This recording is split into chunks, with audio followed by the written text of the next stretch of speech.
Hello everyone, welcome back to the Vedic Academy. Last class हमने दिल्ली सल्तनत में Khilji dynasty के बारे में पढ़ा था, तो इस बार आगे बढ़ेंगे और पढ़ेंगे पार्ट 3 में तुगलक डायनेस्टी के बारे में। तो चलिए चैप्टर स्टार्ट करते हैं। The Vedic academy. चैप्टर शुरू करने से पहले मैं एक बार आपसे रिक्वेस्ट करूंगा कि अगर अभी तक आपने हमारे चैनल को सब्सक्राइब नहीं किया है तो प्लीज इस वीडियो के नीचे जाएं और हमारे चैनल को सब्सक्राइब करें, इससे हमें काफी सपोर्ट मिलता है। तो चलिए अब चैप्टर स्टार्ट करते हैं तुगलक डायनेस्टी का। और तुगलक डायनेस्टी के पहले हमने पढ़ा था कि इसके जो प्रीवियस डायनेस्टी थी वो थी खिलजी डायनेस्टी, और खिलजी डायनेस्टी को एंड करके तुगलक डायनेस्टी ने अपने आप को एस्टैब्लिश किया। और हम आगे पढ़ेंगे कि तुगलक डायनेस्टी को एंड करके सैयद डायनेस्टी ने अपने आप को एस्टैब्लिश किया था। तो ये ऑर्डर आपको याद रखना है, लेकिन इस चैप्टर में हम पढ़ेंगे सिर्फ तुगलक डायनेस्टी के बारे में। तो स्टार्ट करते हैं। सबसे पहले पढ़ते हैं इनके फाउंडर के बारे में। तो फाउंडर कौन थे तुगलक डायनेस्टी के? तो वो थे घियासुद्दीन तुगलक, इनका नाम आपको याद रखना है। तो घियासुद्दीन तुगलक के बारे में हमें और क्या पढ़ना है? तो सबसे पहले तो पढ़ना है कि ये फाउंडर थे।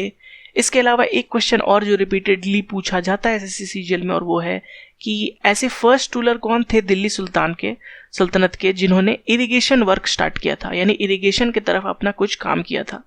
तो वो थे घियासुद्दीन तुगलक। ठीक है, तो first sultan to start irrigation works. तो ये क्वेश्चन आता है काफ़ी बार। एक और फैक्ट जो इनसे रिलेटेड है आपको याद रखना है, वो है इनकी डेथ के बारे में। तो इनकी डेथ भी एक अनफोर्सीन एक्सीडेंट के कारण हुई, और वो था एक कोलैप्स ऑफ वुडन स्ट्रक्चर की। तो हमने पढ़ा था कि कुतुबुद्दीन ऐबक के बारे में, जो कि स्लेव डायनेस्टी के फाउंडर थे, कि उनकी मौत हुई थी पोलो खेलते हुए, यानी चौगन खेलते हुए।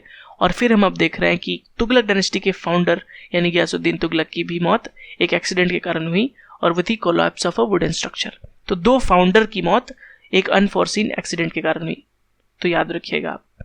ठीक है, याद रखने में आपको आसानी होगी, फाउंडर्स याद रखिएगा।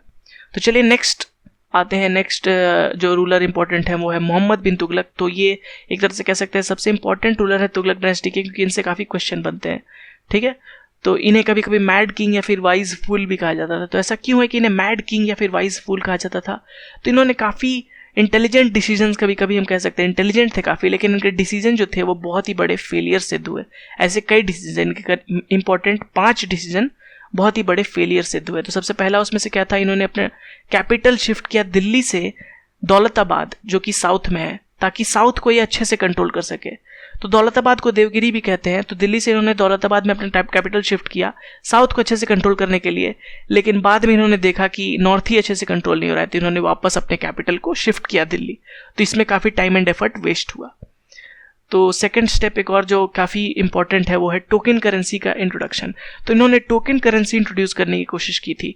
तो टोकन करेंसी क्या होता है? एक टोकन करेंसी में एक, जैसे आज हम लोग यूज़ करते हैं कि 100 का नोट है मान लीजिए, तो उसकी वैल्यू कुछ नहीं, वो तो एक कागज़ का टुकड़ा है, लेकिन उसकी वैल्यू एक टोकन के रूप में है कि ये 100 रुपये का है। उसी तरह उन्होंने भी अपने ज़माने में ब्रोंज कॉइन इंट्रोड्यूस किए थे, जिसकी वैल्यू सिल्वर कॉइन्स के बराबर होती थी, लेकिन ये फेलियर सिद्ध हुआ। क्यों? क्योंकि ब्रॉन्ज कॉइन नकली बनने लगे।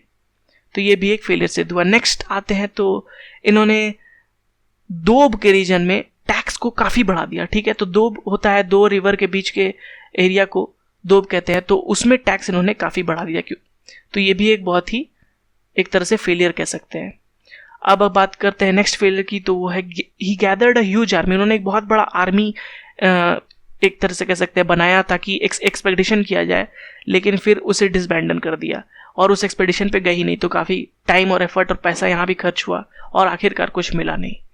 उसके अलावा इन्होंने करचिल एक्सपेडिशन भी किया, जिसमें इन्होंने काफ़ी आर्मी खोए और काफ़ी पैसे भी गए और काफ़ी लोगों की भी जाने गई, और आखिरकार इन्हें कुछ मिला नहीं। तो ये 5 जो इनके बड़े बड़े डिसीजन थे वो काफ़ी बड़े फेलियर सिद्ध हुए, इसलिए इन्हें मैड किंग या फिर वाइज फूल कहा जाता है। ठीक है, तो ये 5 आप याद रख सकते हैं। तो चलिए अब हम पढ़ते हैं एक और इम्पॉर्टेंट क्वेश्चन, और वो है कि इन्होंने एक नया डिपार्टमेंट बनाया था, डिपार्टमेंट ऑफ एग्रीकल्चर, जिसे दीवानी कोहली भी कहा जाता है। ठीक है, तो ये आप याद रख सकते हैं कि किस दिल्ली सुल्तान ने एक नया डिपार्टमेंट ऑफ एग्रीकल्चर किया था, तो वो थे मोहम्मद बिन तुगलक। ठीक है, अब देख सकते हैं इतने बड़े बड़े जब बुरे डिसीजन हुए तो इनके टाइम में काफ़ी रिवोल्ट्स होने लगे अंदर में, और इस रिवोल्ट में 2 इंपॉर्टेंट जो कह सकते हैं किंगडम उन्होंने अपने आप को इंडिपेंडेंट घोषित कर दिया, और वो थे विजयनगर और बहमनी किंगडम।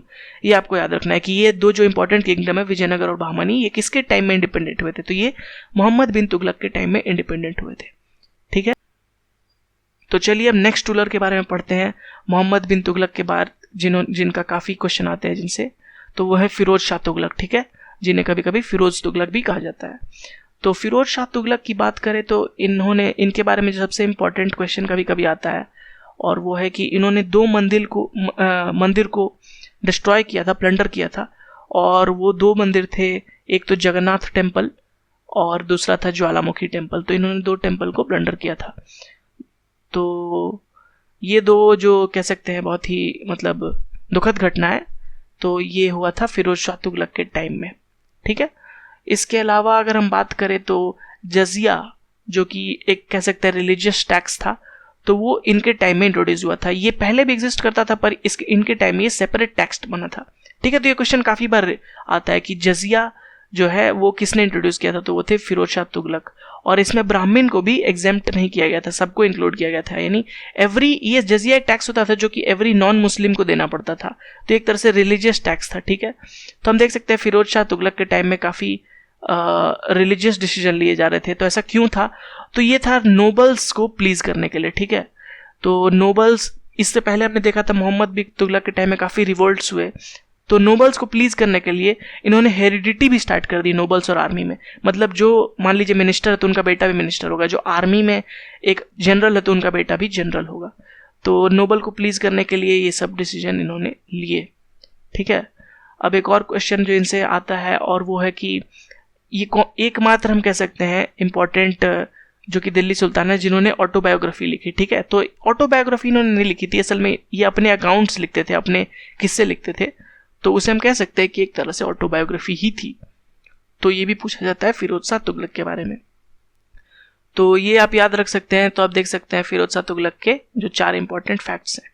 अब आते हैं अगले में। तो आर्किटेक्चर अगर हम पढ़ें तुगलक डायनेस्टी की तो ज़्यादा कुछ नहीं है, बस आप याद रख सकते हैं कि तुगलकाबाद जो है, जो कि करंटली दिल्ली के आसपास है, वो घियासुद्दीन तुगलक ने बनाया था, ठीक है, तुगलकाबाद। तो इसके अलावा कुछ नहीं आपको पढ़ना आर्किटेक्चर में इन तुगलक डायनेस्टी।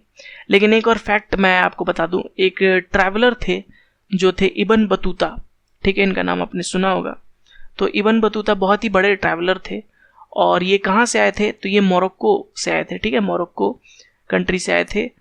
और ये किसके टाइम में आए थे, तो मोहम्मद बिन तुगलक के टाइम में आए थे। तो ये क्वेश्चन कभी कभी आता है कि इब्न बतूता किस कंट्री के थे या फिर किसके पीरियड में आए थे, तो इब्न बतूता मोरक्को को थे और ये मोहम्मद बिन तुगलक के पीरियड में आए थे। तो चलिए इतना ही पढ़ना है हमें, ठीक है, इसके बारे में, तुगलक डायनेस्टी के बारे में। लास्ट रूलर जो थे इनके वो थे मोहम्मद शाह तुगलक, ये भी आप याद रख सकते हैं, ठीक है। और इसी के साथ हमारा तुगलक डायनेस्टी फिनिश होता है। आगे हम पढ़ेंगे सैयद डायनेस्टी और लोधी डायनेस्टी को नेक्स्ट वीडियो में। तो अगर वीडियो अच्छा लगा है तो आप लाइक करें, और अगर अभी तक आपने हमारे चैनल को सब्सक्राइब नहीं किया है तो प्लीज़ हमारे चैनल को सब्सक्राइब करें। And thank you for watching our video.